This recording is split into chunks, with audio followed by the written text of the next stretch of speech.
ketiga operasi yang berturut-urut ini terjaring 3 oknum jaksa. Bang, sampein dulu bang buat masyarakat. Dalam 24 jam, KPK melakukan operasi tangkap tangan di berbagai daerah, mulai dari Tangerang, Bekasi, hingga Kalimantan Selatan. KPK menangkap seorang oknum jaksa, 2 pengacara, serta 6 pihak swasta dalam operasi tangkap tangan di Tangerang, Banten terkait kasus pemerasan warga negara Korea Selatan. KPK pun menyerahkan 2 orang, salah satunya oknum jaksa beserta barang bukti hasil OTT di Tangerang, Banten kepada Kejaksaan Agung. Terkait operasi tangkap tangan di Bekasi, KPK menangkap 10 orang termasuk Bupati Bekasi. KPK pun menyegel rumah Kepala Kejaksaan Negeri Kabupaten Bekasi, Edi Subarman, di Cikarang. Penyegelan diduga masih terkait dengan OTT Bupati Bekasi. Kepala Kejaksaan Negeri Hulu Sungai Utara berinisial APN dan kasih intelnya berinisial AB terjaring operasi tangkap tangan Komisi Pemberantasan Korupsi di daerah Kalimantan Selatan pada Kamis 18 Desember. Keduanya kemudian diterbangkan dari Kalimantan Selatan ke Jakarta untuk diperiksa secara intensif di Gedung Merah Putih KPK. Ini masih terus bergulir dan kami tentunya butuh dukungan, butuh pengawalan teman-teman melalui kinerja-kinerja jurnalistik supaya setiap penegakan hukum dugaan tindak pidana korupsi juga bisa disampaikan secara transparan dan akuntabel. Kami tidak bisa memberikan apa-apa, yang bisa KPK berikan hanya upaya dan kinerja terbaik dalam upaya pemberantasan. KPK pun memiliki waktu 1 kali 24 jam untuk mengumumkan status para pihak yang terjaring operasi tangkap tangan. Sementara itu, Kejaksaan Agung menegaskan tidak akan memberikan perlindungan kepada oknum jaksa yang terjaring operasi tangkap tangan oleh Komisi Pemberantasan Korupsi di wilayah Banten. Hal ini disampaikan Kepala Pusat Penerangan Hukum Kejaksaan Agung, Anang Supriyatna. Kejaksaan Agung memastikan akan menindak tegas setiap oknum jaksa yang terbukti melakukan perbuatan tercela. Dalam kasus ini, 5 orang telah ditetapkan sebagai tersangka, 3 diantaranya merupakan oknum jaksa. Ketiga oknum jaksa itu terjaring dalam operasi tangkap tangan KPK pada Rabu petang di wilayah Banten. Dalam kasus dugaan pemerasan terkait penanganan perkara tindak pidana umum informasi dan transaksi elektronik atau ITE. Dari perkara ini, penyidik Kejaksaan Agung menyita uang tunai hasil dugaan pemerasan senilai sekitar 941 juta rupiah. Ada 3 orang, yang satu oknum jaksa berinisial RZ, yang kedua dari pihak swasta berinisial DF, dan MS, seorang perempuan. Dan tadi malam sudah lakukan pemeriksaan, sedangkan kami sendiri di tanggal 17 Desember sudah melakukan juga penyidikan terhadap perkara ini dan sudah menetapkan 2. Kita beralih ke informasi berikutnya, pemirsa. Usai penyidik Polda Metro Jaya mengumumkan hasil gelar perkara kasus dugaan ijazah Presiden ke-7 Joko Widodo, status Roy Suryo CS tetap tersangka. Polisi menyarankan Roy CS untuk mengajukan pra-peradilan jika tidak terima dengan putusan tersebut.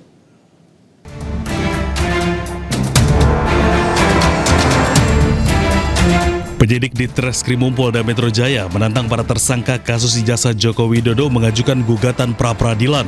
Tantangan itu disampaikan pada para tersangka jika Roy Suryo CS merasa tak puas terhadap penetapan tersangka yang dilakukan oleh Polda Metro Jaya.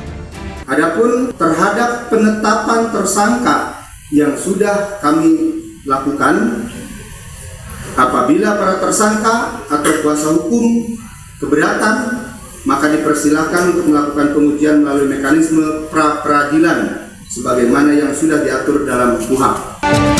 Sebelumnya, tim advokasi anti kriminalisasi akademisi dan aktivis mendesak Polda Metro Jaya segera menerbitkan surat perintah penghentian penyidikan kepada para tersangka kasus ijazah Jokowi. Pihak Roy Suryo CS menilai penyidik tak punya wewenang untuk menetapkan keaslian dokumen ijazah Jokowi dalam forum gelar perkara khusus. Dari Jakarta, Den Helmi Sejangbati, iNews melaporkan. Pemirsa, Polda Jatim kembali menangkap satu pelaku pembunuhan mahasiswi UMM, Faradilah Amalia Najwa. Pelaku ditangkap di Pamekasan, Madura, Jawa Timur setelah melarikan diri selama 4 hari.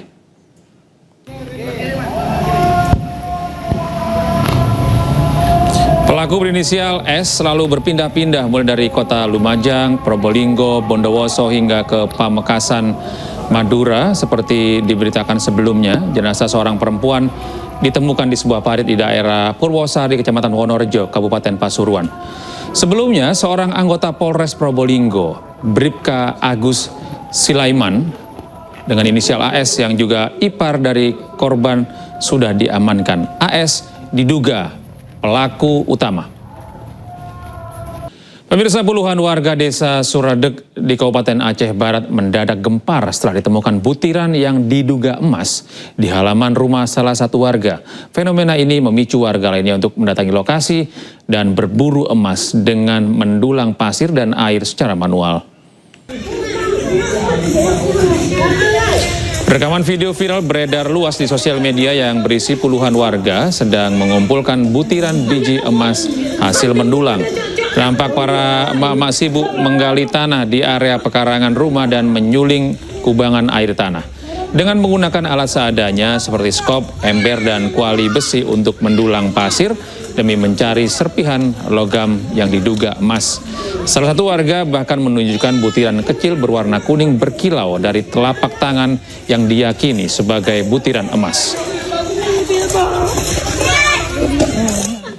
Pemirsa, pemerintah Kota Medan mengembalikan 30 ton bantuan dari Uni Emirat Arab. Hal ini dilakukan setelah ditegur pemerintah pusat dan Gubernur Sumatera Utara.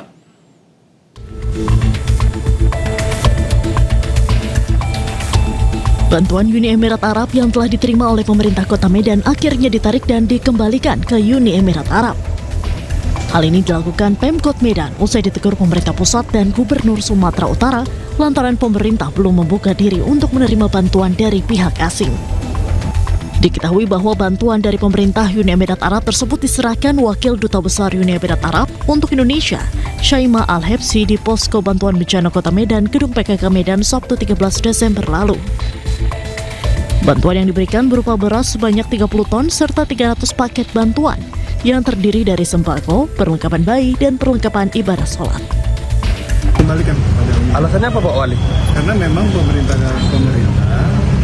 belum ataupun tidak menerima bantuan dari pihak asing. Jadi kita kembalikan dan nantinya bisa dimanfaatkan kembali. Sementara Ketua Umum PMI Yusuf Kala menegaskan bahwa bantuan asing diperbolehkan masuk selama ditujukan untuk kepentingan kemanusiaan dan dikoordinasikan dengan baik oleh pemerintah. Tidak perlu minta, tapi kalau ada masyarakat yang ingin membantu, tentu baik saja sebagai kemanusiaan. Karena kemanusiaan itu tidak ada batas wilayah.